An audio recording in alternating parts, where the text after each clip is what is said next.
নমস্কার শ্রোতা বন্ধুরা, আপনারা শুনছেন বৃষ্টি ও গল্প।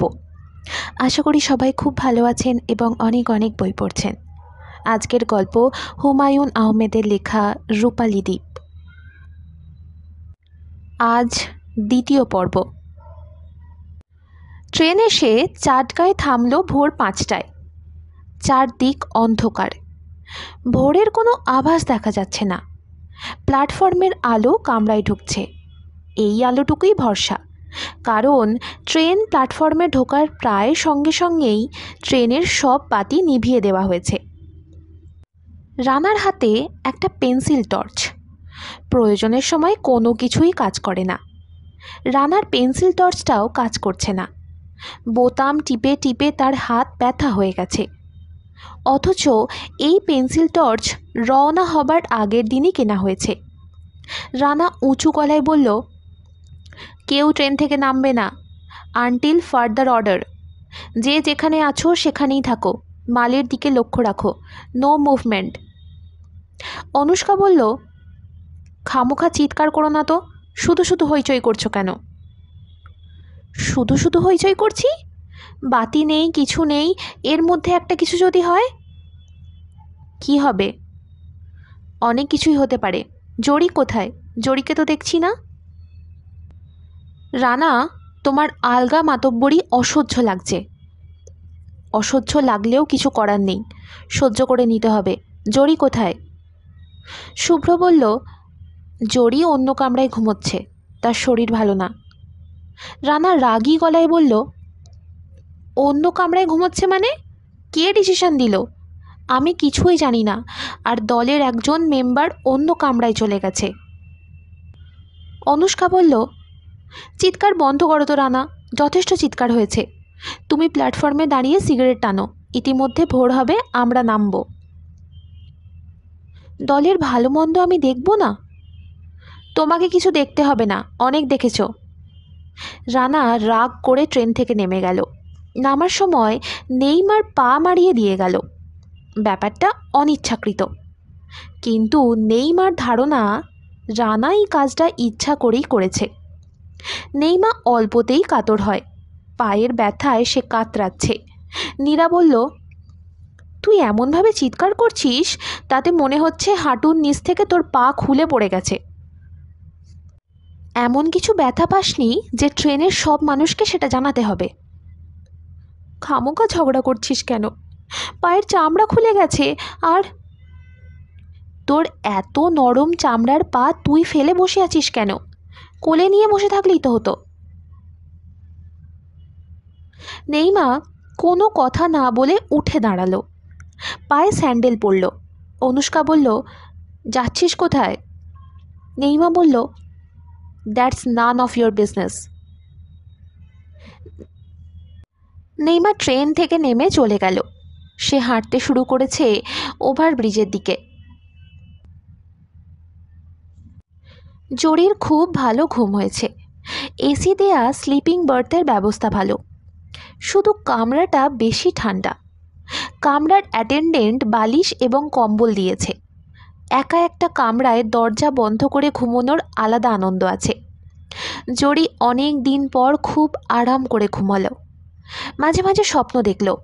সেই সব স্বপ্নও আনন্দময় স্বপ্ন, ভয়ঙ্কর কোনো স্বপ্ন নয়। এখন ট্রেন থেমে আছে, চিটাগং এসে গেছে সেটা সে বুঝতে পারছে। তারপরও বিছানা ছেড়ে উঠতে ইচ্ছা করছে না। জীবনের আনন্দময় সময়ের একটা হচ্ছে ঘুম ঘুম ভাব নিয়ে শুয়ে থাকা। দুবার টোকা পড়ল দরজায়। জরি বলল, কে? আমি আমি শুভ্র, আমরা এসে গেছি। জরি পাশ ফিরতে ফিরতে বলল, ও আচ্ছা। শুভ্র বলল, আমরা এখন নামব। জরি হাই তুলতে তুলতে বলল, আমি আরও খানিকক্ষণ শুয়ে থাকতে চাই শুভ্র, এই ধরো 5 মিনিট। তোমার গায়ে কি জ্বর আছে? বুঝতে পারছি না, মনে হয় আছে। শুভ্র, তুমি দরজার কাছে দাঁড়িয়ে থেকো না, তুমি নেমে যাও, আমি নিজেই নামব। আচ্ছা। রাতে তোমার কি ভালো ঘুম হয়েছে? খুব ভালো ঘুম হয়েছে। রানার মাথায় রক্ত উঠে গেছে। মাথায় রক্ত ওঠার মতো অনেকগুলো কারণের একটা হচ্ছে নেইমা ট্রেন থেকে নেমে কোনো দিকে না তাকিয়ে সোজা ওভারব্রিজে উঠে গেছে। রানার একবার ইচ্ছা করছিল ডেকে জিজ্ঞেস করে যাচ্ছ কোথায়। শেষ পর্যন্ত জিজ্ঞেস করেনি, কি দরকার, যাক যেখানে ইচ্ছে, তার দায়িত্ব কি। সে আগ বাড়িয়ে কিছু বলতে গেলে সবাই রেগে যায়। কি দরকার সবাইকে রাগিয়ে, হু কেয়ার্স, গো টু হেল।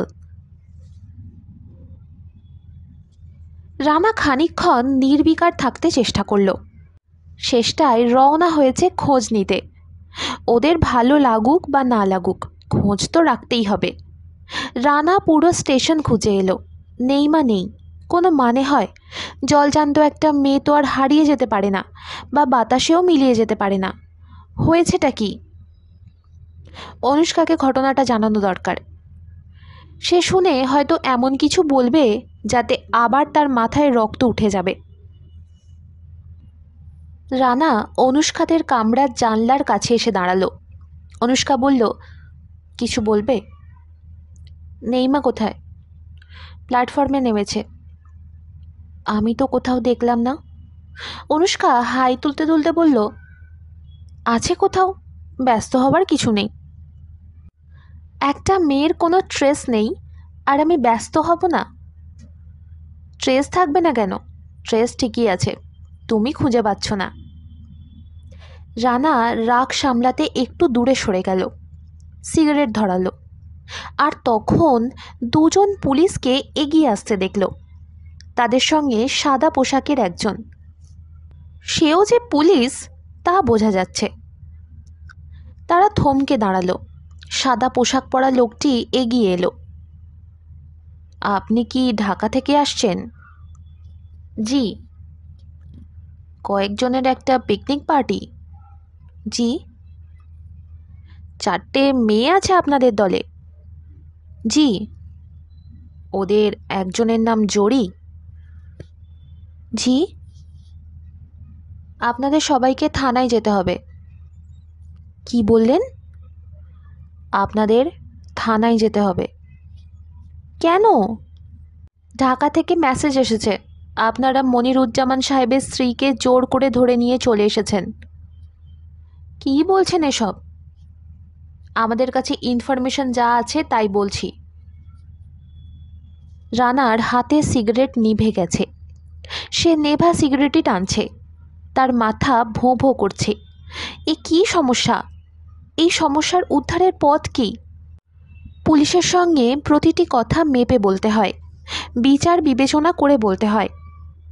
মাথায় কোনো বুদ্ধি, কোনো বিচার বিবেচনা আসছে না, বরং হঠাৎ করে প্রচণ্ড বাথরুম পেয়ে গেছে। মনে হচ্ছে এই মুহূর্তে বাথরুমে ছুটে না গেলে সমস্যা হয়ে যাবে, প্যান্ট ভিজে কেলেঙ্কারি হবে। রানা ফ্যাসফ্যাসে গলায় বলল, স্যার আপনারা ঠিক বলছেন? সাদা পোশাকের ভদ্রলোক গম্ভীর গলায় বললেন, আমরা ঠিক বলছি না ভুল বলছি তার বিবেচনায় আপনাকে যেতে হবে না। আমরা যে খবর পেয়েছি সেই হিসাবে কাজ করছি। আপনাদের বিরুদ্ধে অভিযোগ গুরুতর। একজন বিবাহিতা স্ত্রীকে ভাগিয়ে নিয়ে চলে এসেছেন। খবরটা সত্যি না স্যার, বিয়ে হয়নি। আপনাদের খবরের ওপর আমরা নির্ভর করি না, আমরা খবর পেয়েছি অনেক উপরের লেভেল থেকে। ও আচ্ছা। মিসেস মনিরুজ্জামান কি আপনাদের সঙ্গেই আছেন? জি স্যার। মিসেস মনিরুজ্জামান যে আপনাদের সঙ্গে আছেন তা তো আপনারা এক বাক্যেই স্বীকার করলেন, তারপরও বলছেন ভুল বলছি।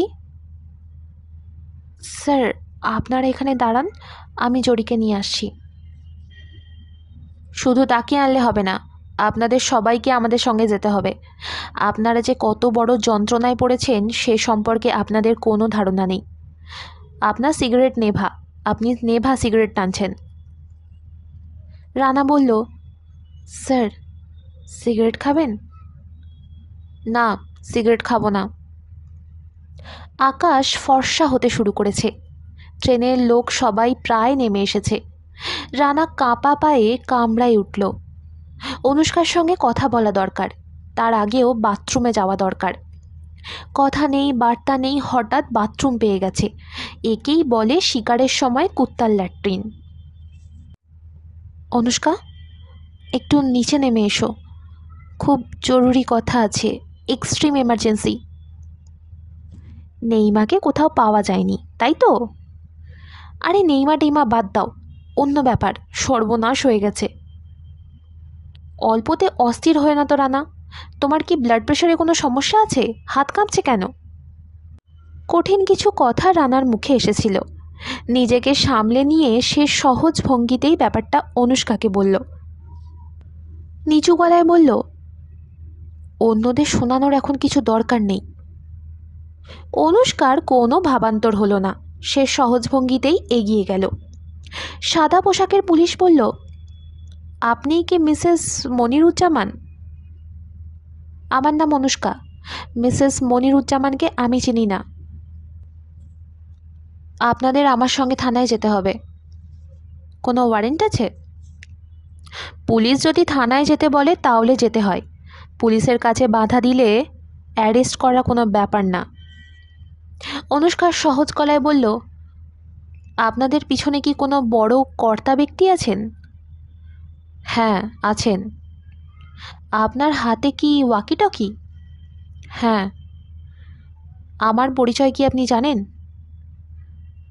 অকারণে কথা বলে আপনি আমাদের সময় নষ্ট করছেন। আমার পরিচয় জানতে পারলে আপনার হাত থেকে ওয়াকিটকি মাটিতে পড়ে যাবে। কাজেই আমি অকারণ কথা বলছি না। বাঘের উপর যে থাকে তার নাম টাগ। আপনি কিছু জানেন না বলেই এমন কড়া গলায় আমার সঙ্গে কথা বলার দুঃসাহস দেখাচ্ছেন। পুলিশ অফিসার হকচকিয়ে গেল। সমস্যা এদিক দিয়ে আসবে ভাবা যায়নি। এ দেখি আর এক যন্ত্রণায় পড়ে গেল। অনুষ্কা বলল, আপনি কি অতি দ্রুত ঢাকার সঙ্গে যোগাযোগ করতে পারবেন? অবশ্যই পারবো। তাহলে দয়া করে আমার হয়ে একটা ইনফরমেশন ঢাকায় পাঠাবার ব্যবস্থা করুন। পুলিশের আইজিকে খবর পাঠাতে হবে, অনুষ্কা নামের একটা মেয়েকে পুলিশ বিরক্ত করছে। নুরুদ্দিন সাহেব আমার ছোট মামা। ও আচ্ছা, আপনার কি বিশ্বাস হচ্ছে না? বিশ্বাস না হওয়ার কি আছে, মানে আপা, সমস্যাটা হলো। কোনো সমস্যা হয়নি, বরং আমাদের একটা সমস্যা হয়েছে। আমাদের এক বান্ধবী, নেইমা তার নাম, নেইমাকে পাচ্ছি না, প্ল্যাটফর্মেই আছে, ওকে দয়া করে একটু খুঁজে বের করে দিন। পুলিশের দলটা খানিকক্ষণ কোনো কথা বলল না। অনুষ্কা বলল, রানা এসো তো, জিনিসপত্র নামাতে হবে, চা খাওয়ার ব্যবস্থা করতে হবে, সকালবেলা চা না খেলে আমার মাথা ধরে যায়। রানা ফিসফিস করে বলল, আইজি নুরুদ্দিন সাহেব তোমার মামা? অনুষ্কা বলল, আরে দূর, পুলিশে আমার কোনো আত্মীয় স্বজন নেই, কিছুক্ষণের জন্য ওদের পিলে চমকে দিয়েছি, ওরা খোঁজ খবর করবে, এর ফাঁকে আমরা কেটে পড়ব। আমার কিন্তু মোটেই ভালো লাগছে না। আমার লাগছে, অ্যাডভেঞ্চার অ্যাডভেঞ্চার ভাব হচ্ছে। অনুষ্কা খিলখিল করে হেসে উঠল। হাসছো কেন? ওয়াই লাফিং? তুমি বড় বিরক্ত করছো রানা, পুলিশের চেয়েও বেশি বিরক্ত করছো তুমি। শান্ত হও, শান্ত। শান্ত হব? অনুষ্কা আবারও শব্দ করে হাসল। রানা চাপা নিঃশ্বাস ফেলল। পৃথিবীতে মেয়ে জাতিটার সৃষ্টি কেন হয়েছে সে ভেবে পাচ্ছে না। ইয়াজউদ্দিন সাহেবের ঘুম ভাঙল টেলিফোনের শব্দে। টেলিফোন ধরার আগে তিনি ঘড়ি দেখলেন, ভোর 6:40। এত ভোরে টেলিফোন, কোনো কি সমস্যা হয়েছে? তিনি টেলিফোন ধরলেন। স্যার, আমি সুলেমান। ভালো আছো সুলেমান? জি স্যার। বলো, কি বলবে? ছোট সাহেবের বিষয়ে কথা বলবো। বলো, আমি শুনছি। ওনারা স্যার চিটাগং পৌঁছেছেন। ভালো কথা, ঢাকা থেকে যখন রওনা হয়েছে তখন চিটাগং তো পৌঁছবেই, এছাড়া কোনো খবর আছে? একটু সমস্যা হয়েছে স্যার। তুমি ভেঙে ভেঙে না বলে এক নাগাড়ে বলে যাও, কি ব্যাপার? পুলিশ ঝামেলা করছে, সকালবেলা একদল পুলিশ এসে উপস্থিত, ওনারা নাকি কার স্ত্রীকে ভাগিয়ে নিয়ে এসেছে। ভদ্রমহিলার স্বামী মামলা করেছে। ওনার কানেকশন ভালো, উপরের লেভেল থেকে চাপ আসছে। আর কিছু? জি না স্যার, আর কিছু না। ওদের কি থানায় নিয়ে গেছে? থানায় নিয়ে যায়নি, তবে নিয়ে যাবে বলে মনে হয়। শুভ্র কেমন আছে? জি ভালো আছেন। ওই ঘটনায় নার্ভাস নাকি? উনি এইসব ব্যাপারে এখনও কিছু জানেন না। ওর চোখে কি চশমা দেখছো? জি। Very good. তুমি আরও কিছু বলবে না টেলিফোন রেখে দেবো? আমাকে কিছু করতে বলছেন স্যার? না, কিছু করতে বলছি না, শুধু একটু লক্ষ্য রেখো। জি আচ্ছা স্যার। টেলিফোন তাহলে রাখি। স্যার, আর একটা খবর ছিল। বুফে কারের ম্যানেজার, তার নাম রশিনউদ্দিন ভূঁইয়া, সে রেলওয়ে পুলিশের কাছে এজাহার দিয়েছে ছোট সাহেবের বিরুদ্ধে। শোনো সুলেমান, তুমি সব কথা একেবারে বলছো না কেন? ভেঙে ভেঙে কেন বলছো? রশিনউদ্দিন ভূঁইয়া শুভ্রর বিরুদ্ধে এজাহার দিয়েছেন কেন? শুভ্র কি করেছে? উনি কিছু করেননি। কিছু করেনি, শুধু শুধু এজাহার? স্যার, ছোট সাহেব ওনার গায়ে থুতু দিয়েছেন। কি বললে?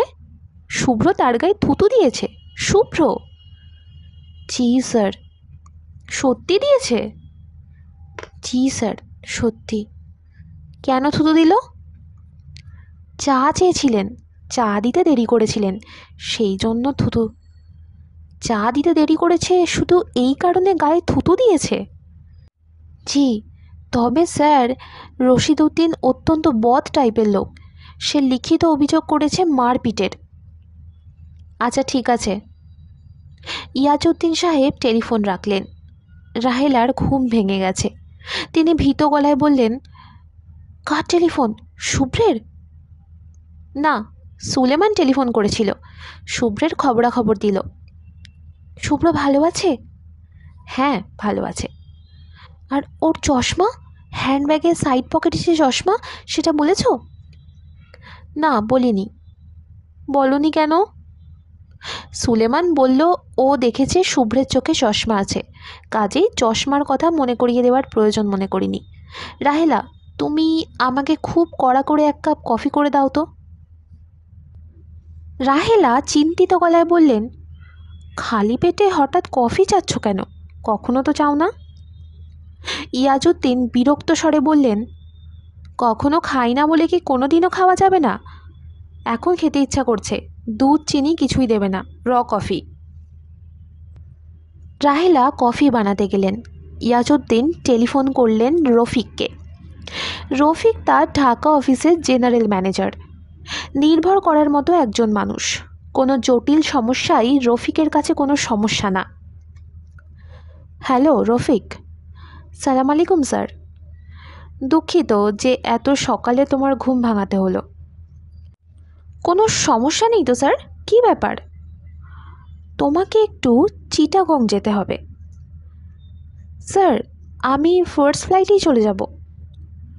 শুভ্র বোধ হয় কি একটা সমস্যায় পড়েছে, তুমি দূর থেকে সমস্যাটা লক্ষ্য করবে।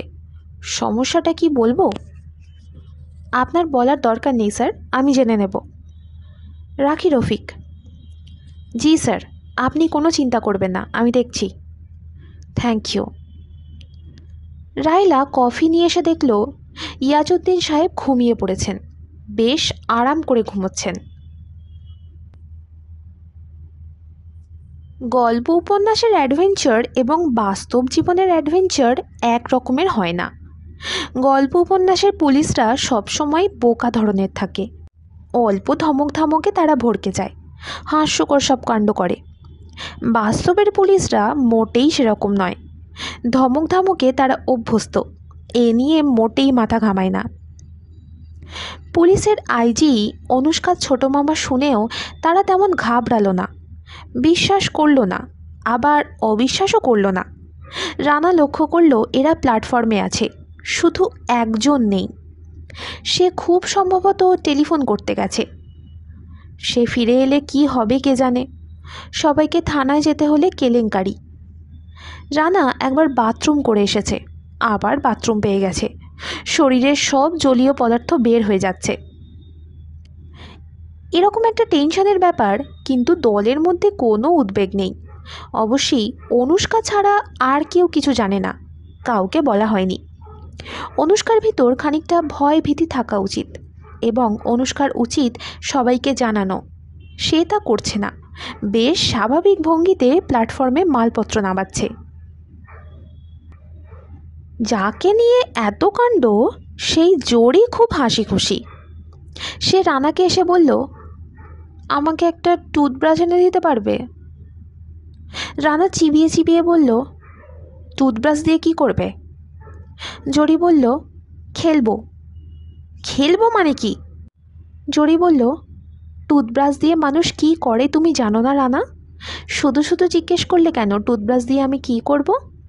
আমি কিছুই আনিনি, কাজেই আমার টুথব্রাশ লাগবে, পেস্ট লাগবে, আয়না লাগবে, চিরুনি লাগবে। রাগে রানার গা জ্বলে যাচ্ছে। এত বড় বিপদ সামনে, অথচ মেয়েটা কিছুই বুঝতে পারছে না, বোঝার চেষ্টাও করছে না। চেষ্টা করলে রানার শুকনো মুখ থেকে এতক্ষণে ঘটনাটা আঁচ করে ফেলত। মেয়েরা যে আয়নায় নিজের মুখ ছাড়া অন্য কোনো মুখের দিকে ভালো মতো তাকায় না, এটাই বোধহয় ঠিক। What a selfish creature. চড়ি বলল, কি হয়েছে? এমন পাথরের মতো মুখ করে দাঁড়িয়ে আছো কেন? টুথব্রাশ একটা কিনে নিয়ে এসো, দাঁত মেজে চা খাবো। চা আনতে কেউ কি গেছে? চা ফার কথা ভুলে যাও, ফরগট অ্যাবাউট টি। সামনে গজব। গজব মানে? অনুষ্কাকে জিজ্ঞেস করো সামনে গজবের মানে কি, সে তোমাকে সুন্দর করে বুঝিয়ে দেবে। তখন আর দাঁত মাজতে ইচ্ছা করবে না, ইচ্ছা করবে সাঁড়াশি দিয়ে দাঁত টেনে তুলে ফেলতে। জরি অনুষ্কার কাছে গিয়ে বলল, কোনো সমস্যা হয়েছে? অনুষ্কা বিরক্ত গলায় বলল, সমস্যা হবে কেন? কে বলেছে সমস্যার কথা? রানা বলেছে। ওকে একটা টুথব্রাশ আনতে বলেছিলাম, ও ভয়ঙ্কর গলায় বলল সামনে নাকি গজব। অনুষ্কা বলল, তুই ওর কথায় কান দিবি না, টুথব্রাশের কথা ভুলে যা, আঙুলের ডগায় পেস্ট লাগিয়ে দাঁত মেজে ফেল।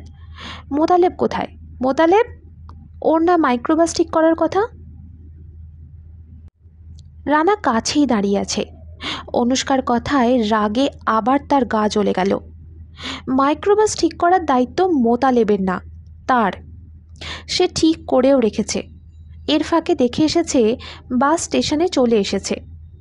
পুলিশের নাকের উপর দিয়ে মাইক্রোবাসে চড়ে বসা বুদ্ধিমানের কাজ হবে কিনা তা বুঝতে পারছে না, তাই জন্যই সে চুপচাপ আছে, নয়তো এতক্ষণে জিনিসপত্র বাসে তুলে ফেলত। রানার বাথরুমে যাওয়াটা খুবই জরুরি হয়ে পড়েছে, এদিকে পুলিশের হাতে ফেলে যেতেও ইচ্ছা করছে না। কি থেকে কি হয়ে যাবে কে জানে। বাঘে ছুলে 18 ঘা, পুলিশে ছুঁয়ে দিলে 18 গুণে 36 ঘা, প্লাস 2 ঘা এক্সট্রা, সব মিলিয়ে 38 ঘা। প্ল্যাটফর্মের এক জায়গায় গোল হয়ে দাঁড়িয়ে থাকা পুলিশের দলটি থেকে একজন এদিকেই আসছে। রানার পানির তৃষ্ণা পেয়ে গেল, বুক খা খা করছে। পুলিশ অফিসার অনুষ্কার কাছে এসে দাঁড়ালো। অনুষ্কা তার চামড়ার ব্যাগে ফিতে লাগাচ্ছিল। সে পুলিশ অফিসারের দিকে না তাকিয়ে বলল, কিছু বলবেন? আপনারা যাচ্ছেন কোথায়? রাঙামাটি। ওখানে কি হল্ট করবেন? জায়গা পছন্দ হলে করব, পছন্দ না হলে করব না। থাকবেন কোথায়? হোটেল নিশ্চয়ই আছে, আছে না? পর্যটনের মোটেল আছে। তাহলে পর্যটনের মোটেলেই থাকবেন। রুম কি বুক করা আছে? এত কথা জিজ্ঞেস করছেন কেন? এত কথা জিজ্ঞেস করছি কারণ আপনাদের দলেরই একজন খানিকক্ষণ আগে বললেন আমরা সেন্ট মার্টিন আইল্যান্ডে যাচ্ছি। যিনি বলেছেন তার নাম মোতালেব। জরি হাই তুলতে তুলতে বলল, ও কিছু জানে না। শুরুতে আমাদের সেন্ট মার্টিন যাবার প্ল্যান ছিল, পরে বদলানো হয়েছে। মোতালেব শেষ খবর পায়নি। আমরা যখন ফাইনাল ডিসিশন নিই তখন সে নাক ডাকিয়ে ঘুমাচ্ছিল। পুলিশ অফিসার আগের মতোই সহজ গলায় বললেন, আপনাদের নেবার জন্য স্টেশনে একটা মাইক্রোবাস এসে দাঁড়িয়ে আছে। বাসটা রাঙামাটি যাবে না, বাস যাবে টেকনাফ। এত খবর নিয়ে ফেলেছেন? পুলিশে চাকরি করি, আমাদের কাজই হলো খবর নেওয়া। আর কি খবর নিলেন? আর একটা খবর হচ্ছে, নেইমা বলে আপনার যে বান্ধবীকে পাওয়া যাচ্ছে না বলেছিলেন, তিনি চা খাচ্ছেন। স্টেশনের বাইরে টি স্টল আছে, সেখানে চা খাচ্ছেন। তাকে কি বলেছেন যে আমরা তাকে খুঁজছি? জি, বলা হয়েছে। Thank you very much. আমরা আর একটা খবর নিয়েছি। ঢাকায় ওয়্যারলেস করে জেনেছি আইজি নুরুদ্দিন সাহেবের অনুষ্কা নামে কোনো ভাগ্নি নেই। অনুষ্কা মোটেই চমকালো না। সে এত স্বাভাবিকভাবে তার ব্যাগ ঠিক করছে যে রানা মুগ্ধ হয়ে গেল। একেই বোধহয় বলে ইস্পাতের নার্ভ। এই নার্ভ কতক্ষণ ঠিক থাকে তা দেখার ব্যাপার। বেশি টেনশনে ইস্পাতের নার্ভও ছিঁড়ে যাওয়ার কথা। অনুষ্কার নার্ভ কখন ছিঁড়বে, রানা সেই দৃশ্য দেখার জন্য অপেক্ষা করতে পারছে না। তার বাথরুমে না গেলেই নয়। সে বাথরুমের সন্ধানে রওনা হলো। পুলিশ অফিসার বললেন, আপনারা কি আমলের সঙ্গে থানায় যাবেন? অনুষ্কা বলল, হ্যাঁ যাব। তাহলে চলুন। এখন তো যেতে পারবো না, হাত মুখ ধোবো, চা খাবো, তারপর যাব। আপনারা এতক্ষণ অপেক্ষা করবেন? অনেকক্ষণ অপেক্ষা করেছি, আর অপেক্ষা না করাই ঠিক হবে। শুভ্র এতক্ষণ চুপ করে শুনছিল। সে অবাক হয়ে বলল, কথাবার্তা কি হচ্ছে আমি তো কিছু বুঝতে পারছি না। পুলিশ অফিসার বললেন, থানায় চলুন, থানায় যাওয়া মাত্রই সব জলের মতো পরিষ্কার হয়ে যাবে। পুলিশের অনেক কথাই বাইরে অর্থহীন মনে হয়, থানা হাজতে ঢোকার সঙ্গে সঙ্গে প্রতিটি শব্দের অর্থ পরিষ্কার হয়ে যায়। থানায় যেতে হবে কেন? সেটাও থানায় গেলেই জানতে পারবেন। এতক্ষণে গাড়ি থেকে সবাই নেমে এসেছে। পুলিশের কথাবার্তা যথেষ্ট উদ্বেগের সঙ্গে শুনে যাচ্ছে। জড়ির চোখে মুখে হতভম্ব ভাব। রানা তাহলে ভুল বলেনি, সমস্যা কিছু একটা হয়েছে। জড়ি বলল, ব্যাপার কি রে অনুষ্কা, উনি আমাদের থানায় যেতে বলছেন কেন? অনুষ্কা সহজ গলায় বলল, ওনার ধারণা আমরা মনিরুজ্জামান নামের এক ভদ্রলোকের স্ত্রীকে ভাগিয়ে নিয়ে এসেছি, এই জন্যই আমাদের থানায় যেতে বলছেন। জড়ি আগের চেয়েও অবাক হয়ে বলল, মনিরুজ্জামানের স্ত্রীটিকে? মনে হচ্ছে তুই, যেই বদমাসটার সঙ্গে তোর বিয়ে হবার কথা ছিল ওর নামই তো মনিরুজ্জামান, তাই না? জড়ির মুখে কোনো কথা ফুটল না। সে বড়ই অবাক হয়েছে। অনুষ্কা বলল, তোরা সবাই হাত মুখ ধুয়ে তৈরি হয়ে নে, আমরা থানায় যাচ্ছি, চাটা ওখানেই খাবো। নীরা ভীত গলায় বলল, এসব কি হচ্ছে, শুধু শুধু থানায় যাব কেন? পুলিশ অফিসার অমায়িক ভঙ্গিতে হাসলেন। অনুষ্কা বলল, আমরা আমাদের মালপত্র কি করব, এখানে রেখে যাব না সঙ্গে নিয়ে যাব? সেটা আপনাদের ব্যাপার, আপনারা ঠিক করবেন। দেরি করবেন না, চলুন। অনুষ্কা উঠে দাঁড়াতে দাঁড়াতে বলল, রানা কোথায় গেল? ও হচ্ছে আমাদের টিম লিডার, মালপত্রের ব্যাপার ওর ডিসিশন লাগবে। রানা টয়লেট খুঁজে বেড়াচ্ছে, বিপদের সময় কিছুই পাওয়া যায় না। এ পর্যন্ত দুজনকে জিজ্ঞেস করলো টয়লেট কোথায়। দুজন এমনভাবে তাকালো যেন এই শব্দটা জীবনে প্রথম শুনেছে। টয়লেট শব্দের মানে কি জানে না। স্টেশনের কাউকে ধরা দরকার, ওরাও সব বুধাও। নেইমাকে দেখা যাচ্ছে, বেশ হাসি হাসি মুখে আসছে, হাতে পত্রিকা। নেইমা বলল, এই রানা কোথায় যাচ্ছ? টয়লেট খুঁজছি। টয়লেটটা কোথায় জানো? আমি কি করে জানবো? না জানলে বলো জানি না, রেগে যাচ্ছ কেন? মেয়েদের টয়লেট সম্পর্কে কিছু জিজ্ঞেস করাই অভদ্রতা, এই জন্য রেগে যাচ্ছি। তোমার কি এমার্জেন্সি? হ্যাঁ এমার্জেন্সি। বড় টয়লেট না ছোট টয়লেট? কি যন্ত্রণা, ছোট। তাহলে কোনো একটা ট্রেনের কামরায় ঢুকে পড়লেই হয়, ছুটে বেড়াচ্ছ কেন? বিপদের সময় সব এলোমেলো হয়ে যায়, এটা তো খুবই সত্যি। সাধারণ ব্যাপারটা তার মাথায় আসেনি কেন? রানা লাফ দিয়ে সামনের একটা ট্রেনের কামরায় উঠে গেল। নেইমা অপেক্ষা করছে। রানা নামলে তাকে একটা মজার জিনিস দেখাবে। রানা রাজি থাকলে তাকে নিয়ে আর এক কাপ চা খাবে। ওরা নিশ্চয়ই তাকে খুঁজে বেড়াচ্ছে। কিছুক্ষণ টেনশনে ভুগুক, হু কেয়ার্স।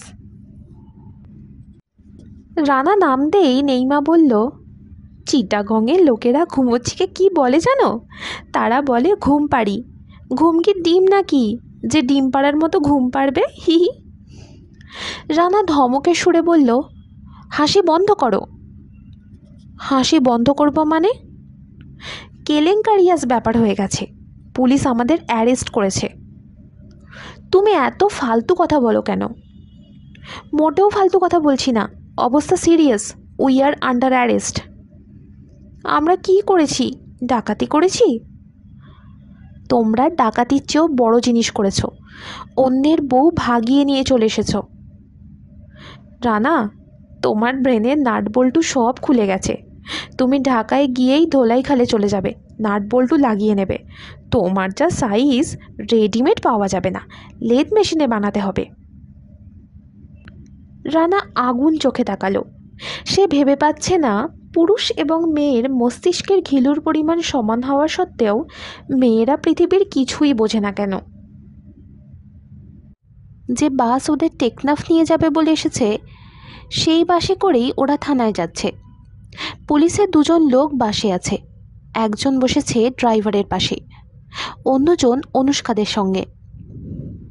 নাইমা সেই পুলিশ অফিসারের দিকে তাকিয়ে করুণ গলায় বলল, আচ্ছা, চিটাগংয়ের লোকেরা ঘুমাচ্ছি না বলে ঘুম পাড়ি বলে কেন? ঘুম কি ডিম যা পারতে হয়?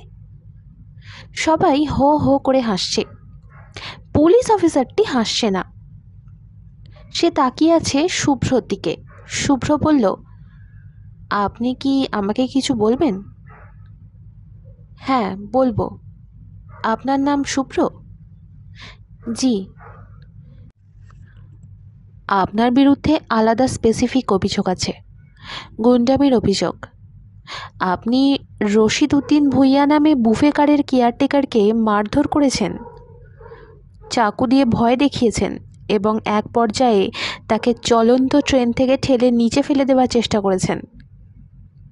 শুভ্র শুধু একবার বলল, আমি? বলেই সে চুপ করে গেল। অন্য সবাই চুপ, শুধু নেইমা এখনো হেসে যাচ্ছে। চিটাগংয়ের লোকেরা ঘুমিয়ে পড়াকে কেন ঘুম পাড়ি বলে, এটা কিছুতেই তার মাথায় ঢুকছে না। অয়ন বাসের রড ধরে দাঁড়িয়ে আছে। মুনার পাশে খালি জায়গা আছে। সে যেখানে দাঁড়িয়ে আছে সেখান থেকে মুনার পাশের জায়গাটাই সবচেয়ে কাছে। কাজেই অয়ন যদি সেখানে গিয়ে বসে, কেউ কিছু মনে করবে না। সে ঠিক ভরসাও করতে পারছে না, মুনা যদি ফট করে কিছু বলে বসে। রানা বলল, তুই হাদার মতো দাঁড়িয়ে আছিস কেন? বস না। অয়ন মুনার পাশে গিয়ে বসল। মুনা বলল, আপনার গা থেকে বিশ্রী গন্ধ আসছে, অন্য কোথাও গিয়ে বসুন।